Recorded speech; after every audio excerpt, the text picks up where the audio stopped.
Following protests in Nigeria calling for an end to human rights violations. This follows reports of soldiers opening fire on Nigerians protesting against police brutality in the Lekki district of the commercial capital, Lagos. Thousands of Nigerians have demonstrated for 2 weeks now against a police unit called the Special Anti-Robbery Squad, or SARS. Rights groups like Amnesty International have for years accused the unit of extortion, harassment, torture, and murder. Eyewitnesses report seeing soldiers firing towards the crowd, hitting some people.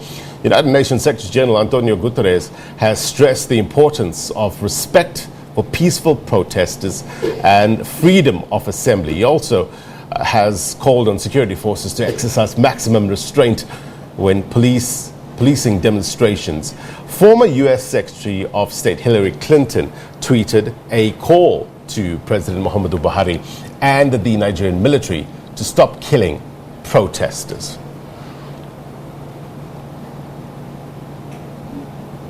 All right, let's talk about more about this. The social cohesion advocate and Nigerian Union South Africa member, Professor Christopher Isike, joins us now live with regards to the latest developments and the demonstrations in Nigeria.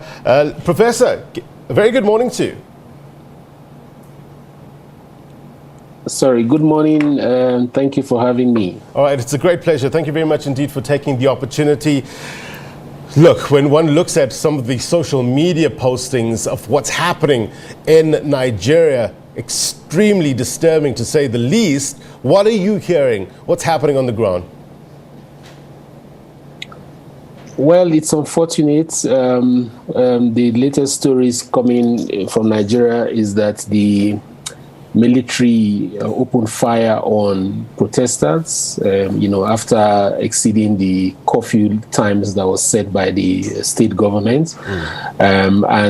From the latest reports I have heard, about close to 50 people were killed in that fire alone. So states have taken the cue from Lagos State. Other states are now imposing 24-hour curfew, ostensibly to prevent further protests across the country. But I'm also hearing from the ground that this will not deter people. Like in Lagos, there are few protesters that have come out today to continue to make demands on what they want to express their frustrations on the, to the government. Yeah. So yes, the curfew is there. More states are, getting on board with curfews, but it appears that the protesters are undeterred. They are likely to continue the protest, and how that will play out, time will tell. Yeah. Talk to us about the resolve of protesters. As you mentioned, they remain undeterred. My understanding is that this unit that protesters have an issue with, it's called SARS, the Special Anti-Robbery Squad, that has since been disbanded, isn't it? Wow. Well, it was disbanded, but then replaced by a similar body with a different name. And this disbandment and replacement came within 24 hours of each other. So that did not signal that government was actually taking the protesters seriously. So what's the way forward now? I mean, when you have these alleged clashes between police and protesters, where do you see the middle ground here? Well, the thing is that the protests started with End SARS, and then as time went on, with government's refusal, especially the refusal, and this is still the case of the president, to address the nation or address the protesters and their demands, it's quickly, developed into something else in terms of people adding other kinds of hashtags to the End SARS movement, such as end bad governance, end corruption, and all these ills, social and political ills that plague Nigeria at the moment. And this is another fear that many people who have been watching with caution have, that The organizers are faceless. There are no leaders, but it's very well orchestrated, using social media platforms. So it is not known to the government. They would claim what these people really want and who they are. So for me, a middle ground approach would be for governments for the president of the country to at least address the nation. This is the case everywhere in the world where people protest, citizens protest and make demands on government. Responsible governments come out to address the issues, especially when they start having, a national character like we have seen in the case of the NSAS movement.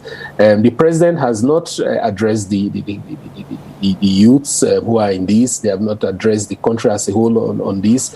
So that's a huge problem. And I think that the president simply coming out to give direction to at least make the youths and the protesters generally understand that he has heard them and he's going to do something, or these are the things he's doing, and these are the reasons why he's taking whatever action or inaction he's taking or not taking, would help to assuage feelings on the ground, and then maybe that can help to calm nerves, and that's what is expected. But this has not happened, and I think that's a problem. Yeah, we've been seeing scenes like this for about 2 weeks now, and we've seen a lot of support on social media from celebrities to the former Secretary of State Hillary Clinton, the United States Secretary of State Hillary Clinton, calling on the president to call for restraint, the president as well as the army. Do you feel that this is motivating protesters to carry on the fight? Well, it's possible that it could motivate them, embolden them. But besides this, in the international interest and support, there's been support from within the country, from different sectors of society, different sectors of civil society, and even some government officials, of course, purporting support for the movement. So all is a mix of factors. It may have started as the NSAS movement, but it's also about the frustrations that people feel to a government that is not responsive to the yearnings and aspirations of the people, that are failed largely on many promises that brought them to power, and also of a system that does not guarantee benefits in any way. So these are frustrations that are fueling this, and it will help the government and the people of the country for the government to come out and address this head on. If they want to disband SARS, you disband SARS and then get into a dialogue for reform. There are talks that this is ongoing, but there is no communication directly from the government to the protesters. And it's marks of disrespect and disregard that states in Africa usually have for their citizens. The United Nations saying it's closely watching or following what's happening in Nigeria. I haven't heard from the African Union as yet in terms of their approach, but in the absence of that, what do you make of the approach of world and continental bodies in their approach to what's happening in Nigeria? Well, you would expect that the African Union would say something, but it's difficult given the role that the states, powerful and hegemonic states like Nigeria, play in the African Union. It's usually typical for the African Union to be reactive sometimes, and these are the kind of examples that will showcase that it's peace and security, architecture can actually work.